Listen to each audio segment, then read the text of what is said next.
Cancer ట్రీట్మెంట్స్‌లో కామన్‌గా చూసే side effects ఏంటి? హాయ్! నేను doctor Yugandhar Reddy, cancer specialist surgeon. Cancer treatments undergoing అయ్యేటప్పుడు పేషెంట్స్ కామన్‌గా చూసే సైడ్ ఎఫెక్ట్స్ ఏంటి? సర్జరీల తర్వాత పేషెంట్స్ కామన్‌గా చూసే సైడ్ ఎఫెక్ట్ ఏంటంటే పెయిన్ ఒకటి, వాళ్ళు లేసి ఫ్రీగా నడవలేకపోవడం ఒకటి. ఇవి కామన్‌గా ఉండే సైడ్ ఎఫెక్ట్స్.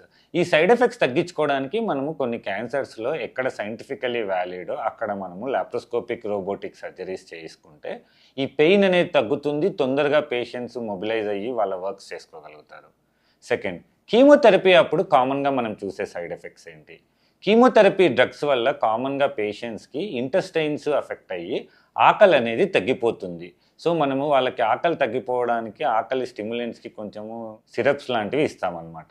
అలానే ప్రాపర్‌గా కొన్ని ఫుడ్ చేంజెస్ చేసుకోవాలి. థర్డ్ సైడ్ ఎఫెక్ట్ ఏంటంటే బాగా వీక్‌నెస్, నీరసం ఉండే ఛాన్స్ ఉంటుంది. దీనికోసం మనం పేషెంట్స్‌కి ఎక్కువగా ఫ్లూయిడ్స్ తీసుకోమని చెప్తాం. రీహైడ్రేషన్‌కి హెల్ప్ అవ్వడానికి. అట్లనే కొంతమంది పేషెంట్స్‌కి మల్టీవిటమిన్ సప్లిమెంట్స్ లాంటివి తీసుకోమని చెప్తామనమాట. ఫోర్త్ కామన్ సైడ్ ఎఫెక్ట్స్ ఏంటంటే పేషెంట్స్‌కి మూడ్ స్వింగ్స్, సైకలాజికల్ డిస్టర్బెన్సెస్, కొంచెం డిప్రెషన్ లాంటివి ఉంటాయి. సో, దీన్ని కౌంటర్ ఎఫెక్ట్ చేసుకోవడానికి మనం ఏంటంటే పేషెంట్స్‌ని ఏదైనా యాక్టివిటీస్‌లో ఎంగేజ్ అవ్వమంటాము. కామన్‌గా వాళ్ళ ఫ్యామిలీ మెంబర్స్‌తో ఎక్కువగా ఇంటరాక్ట్ అవుతూ ఉండమని చెప్తాము. వాళ్ళకేమైనా హాబీస్ ఉంటే రీడింగ్ బుక్స్, పెయింటింగ్స్ వేసుకోవడము ఇట్లాంటివి ట్రై చేయమని చెప్తాము. సో, ఈ కామన్‌గా ఉండే సైడ్ ఎఫెక్ట్స్‌ని మనము కౌంటర్ చేసుకోవడానికి లైఫ్ స్టైల్ మోడిఫికేషన్స్ అనేది చేసుకుంటే పేషెంట్స్ చాలా హెల్ప్ అవుతుంది. Thank you.